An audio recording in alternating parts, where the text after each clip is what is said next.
सुगंधा और उसकी सास कांता के बीच एक अजीब सी जंग रहती थी। ये जंग थी किचन में कौन ज्यादा अच्छा काम करेगा और घर के सदस्यों के दिल जीतेगा। और उनकी इस जंग में हमेशा कुर्बान होते थे उनके दोनों पति। कैसे? आइए देखते हैं इस किचन पॉलिटिक्स की कहानी में। एक दिन किचन में, माँ जी, आज मैं बना रही हूँ मेथी की सब्जी। इस खाने से घर वालों के पेट की सारी समस्या खत्म हो जाएगी। और मैं बना रही हूँ तड़के वाली छाछ, जिसे पीते ही गैस की समस्या कभी नहीं होगी। दोनों अपने अपने खाने को लेकर टेबल पर पहुँच जाती हैं। तभी सुगंधा के ससुर उसकी बनाई सब्जी की तारीफ कर देते हैं।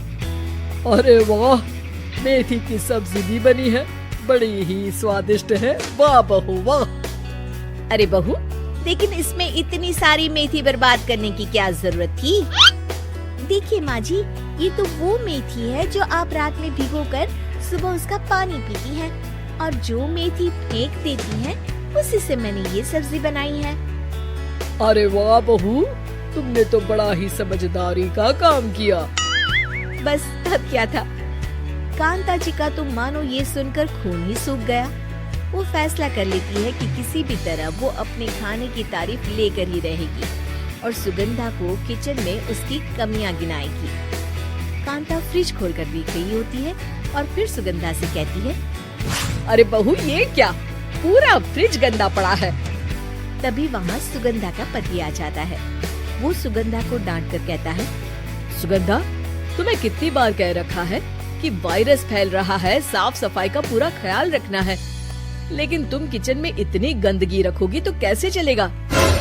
सुगंधा सास की तरफ देखती है, जहाँ वो मुस्कुरा रही होती है।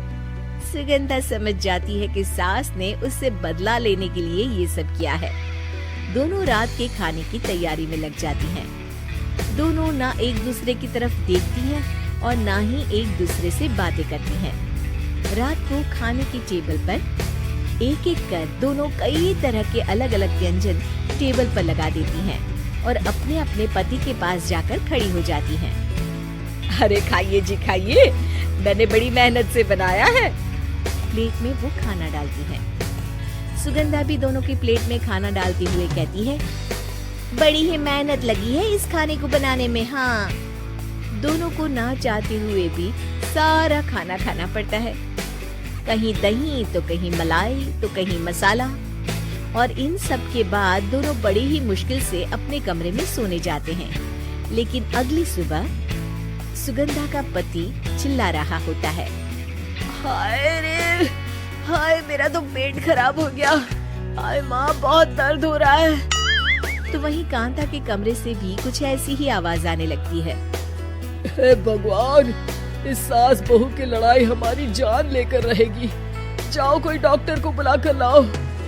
डॉक्टर आते हैं। दोनों को देखकर कांता और सुगंधा से कहती हैं, देखिए, आप दोनों इन्हें खाने में हल्का ही दीजिएगा। हो सके तो रात का खाना जल्दी खाया करें और वॉक किया करें। इतना कहकर डॉक्टर वहाँ से चले जाते हैं। जिसके बाद एक बार फिर से दोनों बहुएं किचन में जाती हैं और खाना बनाने में लग जाती हैं।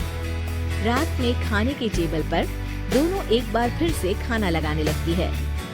पापा जी, मैंने ये पतली मूंग की दाल की खिचड़ी के साथ ये पापड़ और पुदीने की चटनी भी बनाई है। अरे बहू, अभी अभी बेचारे पेट की बीमारी से गुजरे हैं।